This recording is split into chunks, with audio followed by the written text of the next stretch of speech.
2 రోజుల నుంచి ఈ కపుల్ చేసిన స్కామ్ గురించి మనం మాట్లాడుకుంటూనే ఉన్నాం విక్టిమ్స్ తరపున.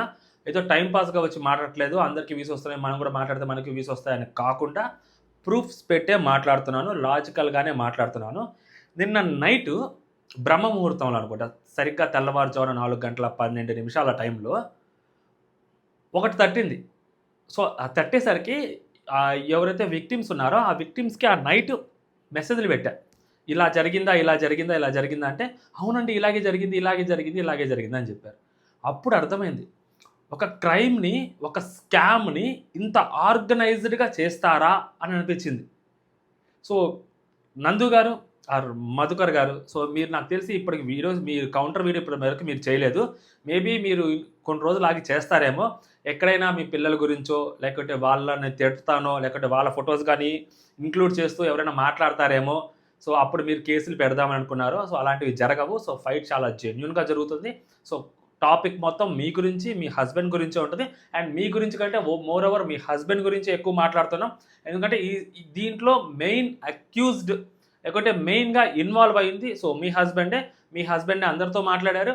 అండ్ మీ హస్బెండే అందరికి ఈమెయిల్స్ కూడా పంపించారు. మొన్న మీరు కమ్యూనిటీ పోస్ట్ పెట్టారు కదా! ఆ పోస్ట్ పెట్టి చాట్‌జిపిటీని యూజ్ చేసి పెట్టారు కదా!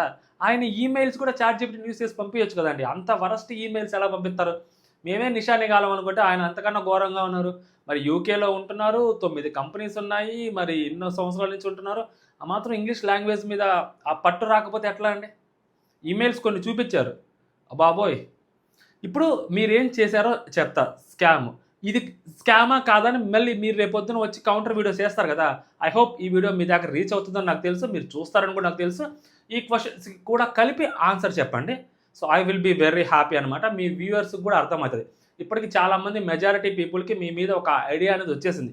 మీరేం చేశారు? ఏం చేస్తున్నారని. ఆ దోతీల ఫంక్షన్ గురించి కూడా మాట్లాడుకుందాం. అది మరీ ఘోరం గదండీ. అది మరీ వరస్ట్ ఉంది. అది మరీ చీప్ ఉందసలు. చండాలంగా ఉందసలు అదైతే. మరి ఇంత వరస్ట్‌గానా?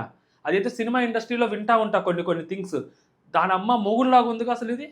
దాని గురించి కూడా మాట్లాడుకుందాం వన్ బై వన్. ఇక్కడేంటంటే క్లియర్‌గా చెప్తాను. ఈ వీడియోని లాస్ట్ వరకు చూడండి. వీలైతే లైక్ చేయండి, హైప్ చేయండి కుదిరితే. మధుకర్ గారు ఈవిడ ఒకసారి నందన గారు ఇండియాకొచ్చి ఈవిడ ఒక మాట చెప్పారు. ఏం చెప్పారు? అసలు మా ఇండియాలో మా పేరు మీద ఒక కంపెనీ పెట్టి డబ్బులు కలెక్ట్ చేస్తున్నారు. మాకసలు సంబంధమే లేదు అని చెప్పి ఈవిడ చెప్పారు. బట్ ఆ కంపెనీ ఎవరైతే కలెక్ట్ చేశారో ఇండియాలో డబ్బులు కలెక్ట్ చేసిన ఆ కంపెనీ పేరు మీద ఓమ్ని కన్సల్టెన్సీ ఏదో ఉంది. అది దాంట్లో వన్ ఆఫ్ ద డైరెక్టర్ వీళ్ళ హస్బెండ్. డబ్బులు కూడా కలెక్ట్ చేశారు. సర్వమత సమ్మేళనంలాగా అన్ని రకాల కులాలు, అన్ని రకాల మతాల వాళ్ళు ఆ కంపెనీలో డైరెక్టర్లుగా ఉన్నారు. డబ్బులిచ్చారు. విక్టిమ్స్ ఆ కంపెనీకి డబ్బులిచ్చారు గూడా. ఆ డబ్బులిచ్చిన స్క్రీన్ షాట్‌లు గూడా ఉన్నాయి. అతని దగ్గర కంప్లీట్ ప్రూఫ్స్ ఉన్నాయి. మీ హస్బెండ్ మాట్లాడింది గూడా ఉంది. దీనికి ఈ అకౌంట్‌కి ఇంతయింది. ఫస్ట్ ఒక 3000 తర్వాత 4000 తర్వాత $5,000 $2,000 ఇలా ఏపిచ్చుకున్నవి గూడా ఉన్నాయి. ఆ కంపెనీకే. ఆ కంపెనీ పేరు మీద. మీరు ఇండియాలో మీకు కంపెనీ లేదని చెప్పారు. ఉంది. ప్రూఫ్స్ కూడా ఉన్నాయి అతని దగ్గర. మీ హస్బెండ్ గూడా మాట్లాడారంట అతనితోని. మరి ఎలా చెప్తారు? మీ husband one of the director. ఇదొకటి. అసలు ఇంకేంటంటే నేనేమనుకున్నాను నిన్నటి వరకి, మీరు ఒక కన్సల్టెన్సీ నడుపుతున్నారు. మీరు మిడిల్ వేర్‌లో ఉంటున్నారు. వేరే కంపెనీ ఎక్స్ అనే కంపెనీ తోటి మీరు టై అప్ అయ్యి, వాళ్ళతో మాట్లాడి ఇక్కడ ఇండియాలో ఉన్న వాళ్ళకో, లేదా యూకేలో ఉన్న వాళ్ళకో ఎస్పెషల్లీ స్టూడెంట్స్ మీరు టార్గెట్ చేసేది స్టూడెంట్స్‌ని. ఆ స్టూడెంట్స్‌కి మీరు సపోర్టింగ్ వీసాలు ఇప్పిస్తున్నారు. సీఓఎస్‌లు ఇప్పిస్తున్నారు. దానికోసం అని చెప్పి ఆ కంపెనీకి కొంత ఇస్తున్నారు. ఆ కంపెనీకి మీరు కొంత ఇవ్వడం కాదు. ఆ కంపెనీ వాళ్ళే మీకు కొంచెం ఇస్తున్నారు. ఎందుకంటే వాళ్ళకి ఎంప్లాయ్‌మెంట్ చూపించినందుకు, ఎంప్లాయీస్‌ని ఇప్పించినందుకు ఆళ్ళే మీకు కొంచెం ఇస్తారు. అండ్ మీరు వీళ్ళ దగ్గర నుంచి ఇంత డబ్బులు తీసుకుంటున్నారు. జస్ట్ మీరు ఒక మిడిల్ వేర్‌లో ఉన్నారు అని అనుకున్నా. మేబీ మిమ్మల్ని కూడా ఆ కంపెనీస్ మోసం చేసుండొచ్చేమోనని అనుకున్నా. కాదు. అసలు మొత్తమే మీదే. ఆ ఎక్స్ మీరే, ఈ వై మీరే, ఆ జెడ్ మీరే. ఇండియాలో ఉన్నది మీదే. ఆ మిడిల్ వేరు మీరే. ఆ సీఓఎస్‌లు ఇచ్చే కంపెనీలు మీవే. మొత్తం మీరే చేస్తున్నారు. సీఓఎస్‌లు ఇస్తారు. జెన్యూన్‌గా కొన్ని సీఓఎస్‌లు జెన్యూన్‌గానే ఇచ్చారు. ఒప్పుకుంటా. ఆ జెన్యూన్‌గా ఇచ్చేటప్పుడు సీఓఎస్‌లు ఎంప్లాయ్‌మెంట్ చూపిస్తామని ఇచ్చారా? లేకుంటే ఎంప్లాయ్‌మెంట్ ఏముండదు జస్ట్ సీఓఎస్‌లు ఇస్తాము. మీ పాట్లు మీరు పడండి. మీరు మాకు తిరిగి డబ్బులిస్తే ఆ డబ్బులే మీకు మేము పేరోల్ కింద డబ్బులు వేస్తామని చెప్పి ఇచ్చారా? అంటే మెజారిటీ చెప్తుందేందంటే ఎంప్లాయ్‌మెంట్ చూపిస్తామని డైరెక్ట్‌గా మాకు చెప్పారు తప్పితే మమ్మల్ని అంటే మేమేదో డబ్బులిస్తాము. మేము ఇక్కడ ఉండటం కోసం స్టే చేయటం కోసం మేమే సిఓఎస్లు కొనుక్కోవట్లేదు, ఫేక్ సిఓఎస్లు ఏమి కొనుక్కోవట్లేదు, అవన్నీ జెన్యూన్ సిఓఎస్లేనే మాకు చెప్పారు, ఎంప్లాయ్మెంట్ ఇస్తాననే చెప్పారు అని చెప్పారు. అలా కాదు, మేము ఓన్లీ సిఓఎస్లు మాత్రమే ఇస్తాము, deal is deal, so employment మేము ఇవ్వలేము, డబ్బులు మేము ఇవ్వము, మీరే సంపాదించుకొని డబ్బులు మాకు ఇస్తే మీకు పేరోల్ జనరేట్ చేసి మీ అకౌంట్లో డబ్బులు వేస్తామని మేము చెప్పాము విక్టిమ్స్కి అని మీరు చెప్పాలనుకుంటే సో మీరు అది కూడా చెప్పండి, ప్రూవ్ చేయండి దాంతో మీ దగ్గర ఏమైనా ఎవిడెన్సెస్ ఉంటే. బట్ విక్టిమ్స్ చెప్తుంది ఏంటంటే జాబ్ ఇస్తామని చెప్పారు, ఎంప్లాయ్మెంట్ ఇస్తామని చెప్పారు, శాలరీ ఇస్తామని మీరు చెప్పారు అంట, బట్ మీరు శాలరీస్ ఇవ్వలేదు. ఒక పర్సన్ పేరు ధనలక్ష్మి, 15,500 పౌండ్లు ఆవిడ మీకు కడితే మీరు ఆవిడకి జూన్ జూలై 2024లో మీరు ఆవిడకి వర్క్ ఇచ్చారు. సిఓఎస్ వేరే కంపెనీ పేరు మీద ఉంది, మీ రెస్టారెంట్లో ఆవిడకి వర్క్ ఇచ్చారు. ఆగస్టులో 2024లో వర్క్ ఇచ్చారు. ఆవిడ మొన్న జనవరి వరకు మీ దగ్గర వర్క్ చేశారు. దగ్గర 18 months మీ దగ్గర ఆవిడ వర్క్ చేస్తే మీరు ఆవిడకి 2 months శాలరీలు ఇచ్చారు. ఆ 2 months శాలరీ కూడా మీరు అది మామూలుగా ఒక ఎన్ఐ ఉంటుంది. సో స్టూడెంట్స్కైనా కానీ ఒక కంపెనీలో ఏదైనా ఒక డామినేస్ ఇలా పిజ్జా షాప్స్లో పనిచేస్తున్నా, కాఫీ షాప్స్లో పనిచేస్తున్నా, బట్టల షాపులో పనిచేస్తున్నా కానీ ఒక ఎన్ఐ అనేది ఒక ఎన్ఐ అనేది ఉంటుంది మనకి పాన్ కార్డ్ లాగా అక్కడ. సో ఆ ఎన్ఐ అనేది ఉంటుంది, దాంట్లో ఒక అగ్రిమెంట్ ఉంటుంది. సో ఈ ఎన్ఐతో అంటే అన్ని ఎన్ఐకి లింక్ అయి ఉంటాయి అనమాట. ఎన్ని గంటలు పని చేస్తే అన్ని గంటలకు ఆ వాళ్ళ అకౌంట్లో డబ్బులు వేస్తారు. మొత్తం ఆ ఎన్ఐ నెంబర్తో వీళ్ళు చెక్ చేసుకుంటారు. స్టూడెంట్స్ అయితే ఇన్ని గంటలు పని చేయాలి, 20 hours పని చేయాలి పర్ వీక్, అందుకంటే ఎక్కువ పని చేయకూడదు. అలాగే ఎంప్లాయీస్ అనుకోండి, వర్కే వీసా ఉందనుకోండి, వాళ్ళు 40 hours అబోవ్ వర్క్ చేసుకోవచ్చు. ఇలా ఉంటుంది. సో వీళ్ళు ఆ ఎన్ఐ త్రూ కూడా మీరు డబ్బులు వేయలేదు. మీరు వేరే అకౌంట్కి డబ్బులు వేశారు. ఎలా వేశారు? వేరే వాళ్ళు ఎవరో సిఓఎస్ కోసం మీకు అడుగుంటారు కదా, సో ఆ డబ్బులు ఈ అకౌంట్లోకి ట్రాన్స్ఫర్ చేయించారు, వీళ్ళ అకౌంట్లకి. అలా మీరు అక్కడక్కడెక్కడికే కలగాపులకం బిస్మిల్లాబాద్ చేశారు. వాళ్ళది వీళ్ళకి, వీళ్ళది వాళ్ళకి, వాళ్ళది వీళ్ళకి. అసలు మీకంతా మీరంటే మీరు కాదు, సో మీ హస్బెండ్ మీ ఇన్వాల్వ్మెంట్ చాలా తక్కువ ఉందిలేండి.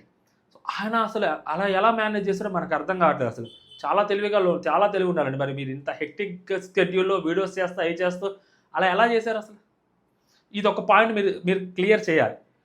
సిఓఎస్ వేరే కంపెనీ నుంచి ఇప్పించి ఎంప్లాయ్మెంట్ మీరు ఎందుకు ఇచ్చారు? ఇస్తే మీరు డబ్బులు ఎందుకు ఇవ్వలేదు? సో ఎంప్లాయ్మెంట్ ఎవరైతే ఇచ్చారో ఆ సిఓఎస్లో ఏదైతే కంపెనీ ఉందో ఆ కంపెనీ త్రూ ఆ అమ్మాయికి డబ్బులు పడాలి కదా. మరి మీరు మీ దాంట్లో పెట్టుకున్నా కూడా ఈవెందో రెస్టారెంట్లో ఆ కంపెనీ త్రూ డబ్బులు పడితేనే కదా ఆ అమ్మాయికి సర్వైవల్ ఉండేది. అక్కడ 18 months మీరు ఆ అమ్మాయికి శాలరీ వేయకపోతే ఆ అమ్మాయికి అసలు ఆ సిఓఎస్ వీసా ఎలా ఉంటుంది? సో ఆ అమ్మాయికి సిఓఎస్ వీసా క్యాన్సిల్ అయింది. అండ్ మీ కంపెనీస్ కూడా రివోక్ అయ్యాయి. 4 రివోక్ ఎందుకు అయ్యాయి మీ కంపెనీస్? మీరు 18 monthsగా శాలరీస్ ఇవ్వట్లేదు. అండ్ మీ కంపెనీస్ ఏవైతే మీరు అక్కడ రెస్టారెంట్స్ కానీ లేదా ఇంకేవేవో ఉన్నాయి కదా మీ పేరు మీద, కాఫీ వరల్డ్, ఇవన్నీ వీటిలో జరగట్లేదు అక్కడ. సో అందుకని చాలా కంపెనీస్ రివోక్ అయ్యాయి. చాలా మందికి మీరు శాలరీస్ ఇవ్వట్లేదు. ఎంప్లాయీస్ని చూపిస్తున్నారు, బట్ శాలరీస్ ఇవ్వట్లేదు. శాలరీస్ ఇవ్వకపోతే గవర్నమెంట్ ఒప్పుకోదు కదా. సో అందుకని మీ కంపెనీస్ 4 రివోక్ అయ్యాయి. అవునా కాదా? మీరు దానికి సమాధానం చెప్పండి. అండ్ ఇంకొకటి, మీరు వైజాగ్ నుంచి ఒక షెఫ్ని పిలిపించుకున్నారు మీ రెస్టారెంట్లో పనిచేయడం కోసం. ఆయన 20-25 లక్షలు ఖర్చు పెట్టి యూకేకి వచ్చాడు. ఎందుకు? సేమ్ ఆయన కూడా అక్కడికి వచ్చి సో ఆయనకు సిఓఎస్ వీసా ఇప్పించారు, ఆయన అక్కడ వర్క్ చేసుకుంటున్నాడు. ఆయన మీరు సాక్ చేశారు, మీన్స్ ఆయన మీరు టెర్మినేట్ చేశారు.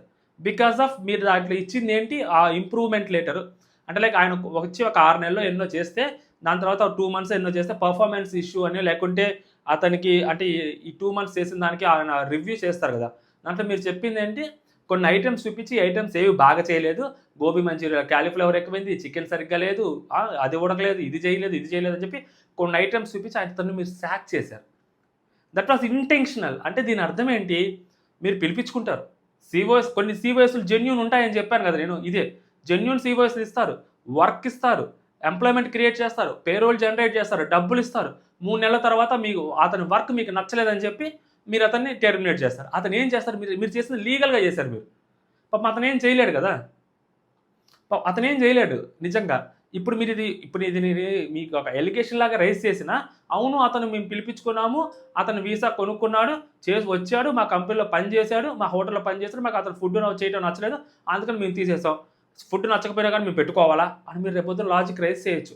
మీరు యాపిల్ పళ్ళకే లాజిక్ రైజ్ చేశారంటే ఇప్పుడు దీనికి లాజిక్ రైజ్ చేయాలని నమ్మకం ఉంది, చేస్తారు. బట్ ఇట్ వాజ్ ఇంటెన్షనల్ అని చెప్పి అతను అంటున్నాడు, విక్టిమ్ అంటున్నాడు. మరి దీనికి మీరు ఏం సమాధానం చెప్తారు?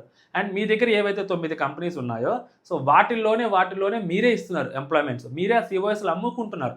కొంతమందికి మీరు ఎంప్లాయ్మెంట్ ఇస్తారని చెప్పి మీరు ఇవ్వలేదు. సో ఆ ఎవరైతే మీరు 25 మంది విక్టిమ్స్ ఉన్నారో వాళ్ళందరికీ మీరు ఎంప్లాయ్మెంట్ ఇస్తామని చెప్పారు. లేదు మేము ఎంప్లాయ్మెంట్ ఇస్తామని అనుకోలేదు, కేవలం మేము ఓన్లీ సిఓఎస్లు మాత్రం ఇష్యూ చేస్తామని చెప్పాము, ఎంప్లాయ్మెంట్ మిమ్మల్నే చూసుకోమని చెప్పాము అని మీరు వచ్చి బయటకు వచ్చి చెప్పండి. అప్పుడు ఆ విక్టిమ్స్ వాళ్ళు కూడా వచ్చి మాట్లాడతారు, మీ దగ్గర ప్రూఫ్స్ మీరు బయటకు తీసుకొచ్చి రావట్లేదు. అప్పటి వరకు మీరు ఎంప్లాయ్మెంట్ ఇస్తాను అని చెప్పినట్టే వాళ్ళు చెప్తున్నారు. ఇంతే కదా మీరు చేసింది. మీ కంపెనీస్‌లోనే మీరే ఇస్తున్నారు సీఓఎస్‌లు. కొందరికి ఫేక్ సీఓఎస్‌లు ఇచ్చారు, కొందరికి జెన్యూన్ ఇచ్చారు, వర్క్ ఇవ్వలేదు కొంతమందికి. కొంతమందికి వర్క్ ఇచ్చినా కానీ సాలరీస్ ఇవ్వలేదు. మొత్తం మీరు ఇలాగే చేశారు. అవునా? కాదా? ఇది ఇంటెన్షనల్‌గా చేసినట్టా కాదా? ఇది స్కామ్ చేసినట్టా కాదా? చెప్పండి. మేబీ మీకు తెలియకపోవచ్చేమో కానీ మీ హస్బెండ్‌ని అడగండి, ఆయన చెప్తారు. ఎందుకంటే ఆయన ఇన్వాల్వ్‌మెంట్ చాలా చోట్ల ఉంది. అందరితోనూ ఆయనే మాట్లాడారు. ఫోన్ కాల్స్‌లోనూ ఆయనే ఉంది. మెయిల్స్‌లోనూ ఆయన ఈమెయిల్ నుంచే వస్తుంది. అన్నిట్లో డైరెక్టర్స్‌గా ఆయనే ఉన్నాడు. డబ్బులు కూడా ఆయన అకౌంట్స్‌కే వెళ్ళాయి చాలామందికి. వెళ్ళాయో లేదో అడగమండి. ఇండియాలో మీకు ఏ కంపెనీస్ లేనప్పుడు మీరు యూకేలో మాత్రమే మీరు ఎంప్లాయ్మెంట్ ఏదైతే ఇస్తున్నప్పుడు, లేకుంటే మీరు సీఓఎస్లు ఇష్యూ చేస్తున్నప్పుడు, లేదంటే మీరు మిడిల్ వేర్గా ఉన్నప్పుడు మీరు ఓన్లీ మీరు యూకే అకౌంట్స్కి మాత్రమే డబ్బులు సెండ్ చేసుకోవచ్చు కదా, ఇఫ్ ఇట్ ఈస్ లీగల్.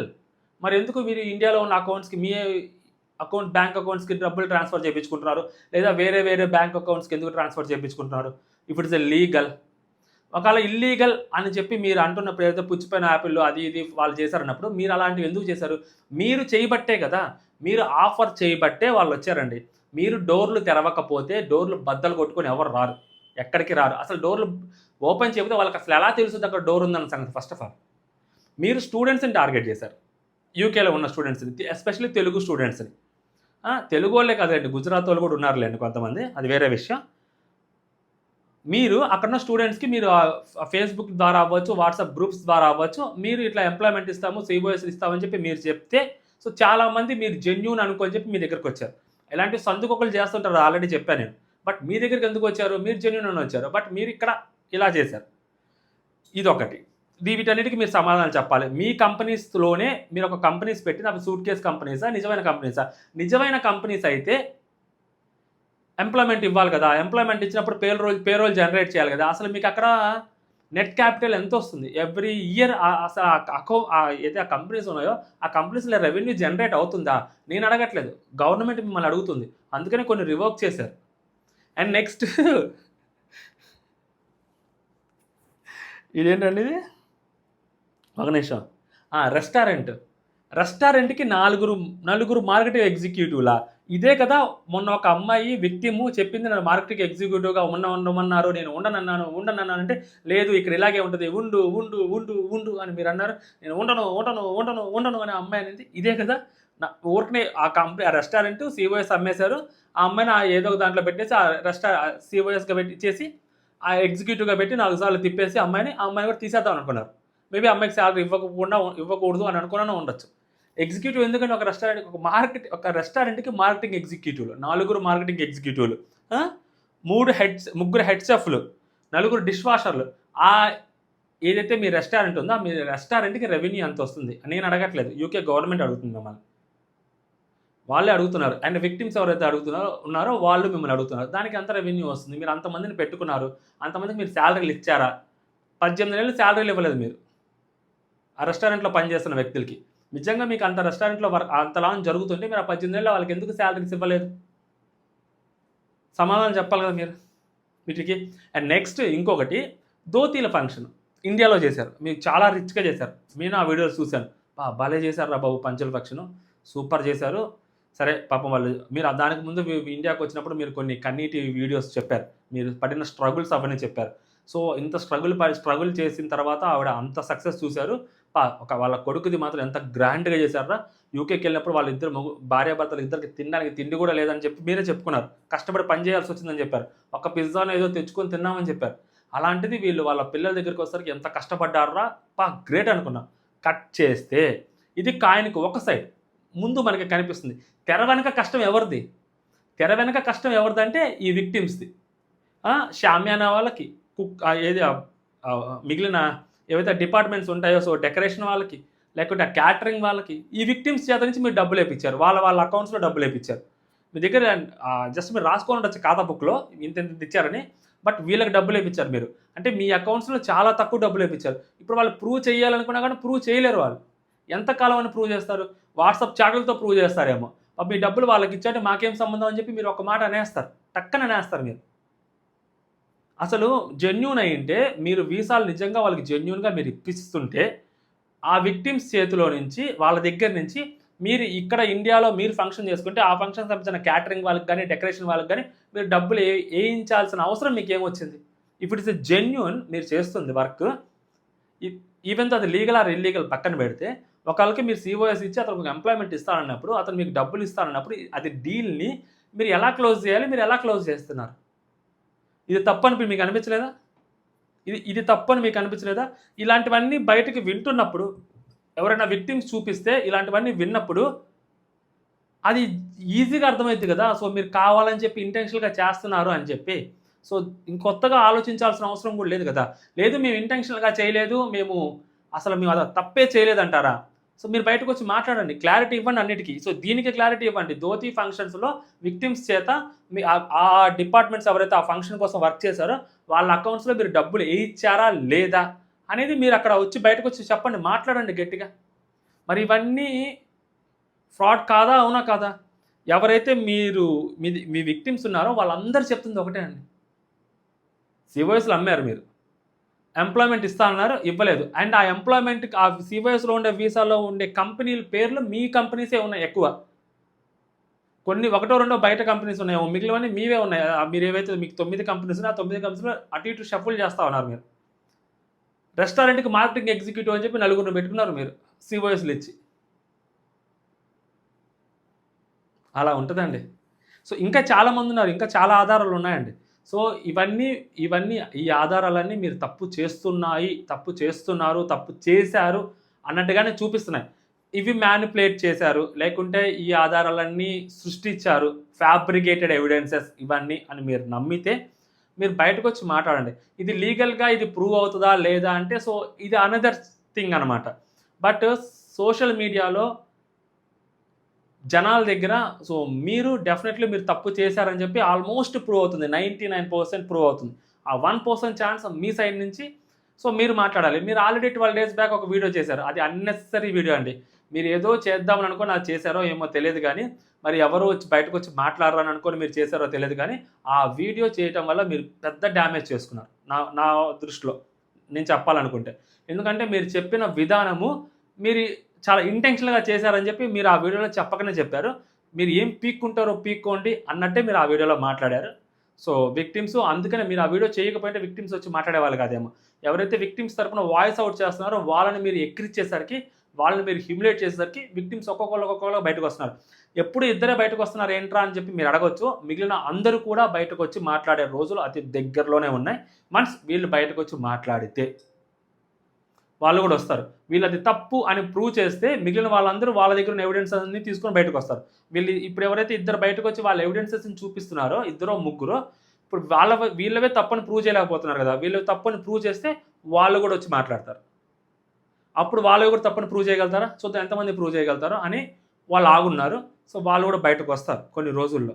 ఎందుకంటే ఇది రూపాయి, ₹2 స్కామ్ కాదిది. దగ్గర దగ్గర సింపుల్‌గా మాట్లాడుకోవాలంటే దగ్గర 4,00,00,000 కనిపిస్తా ఉన్నాయి. ఇంకెన్ని కోట్లున్నాయో మనకు తెలీదు. అది సంగతి ఓవరాల్‌గా. కేసులు పడతాయా? సో, మేబీ ఆహ్, ఏంటది గ్యాంగ్ ఆర్డర్‌లు తీసుకొచ్చుకోవటం, వీడియోస్‌ని డౌన్ చేపించటం, ఇలాంటివి ఇంకా జరగలేదు. ఇన్ ఫ్యూచర్ జరుగుతాయి ఇలాంటివన్నీ. ఇయన్నీ అలవాటే. బట్ వీటన్నిటికంటే మించి నిజం అనేది ఒకటి ఉంటది కదా! సో, దాన్ని ఎవరు మార్చలేరు. అది. జై హింద్.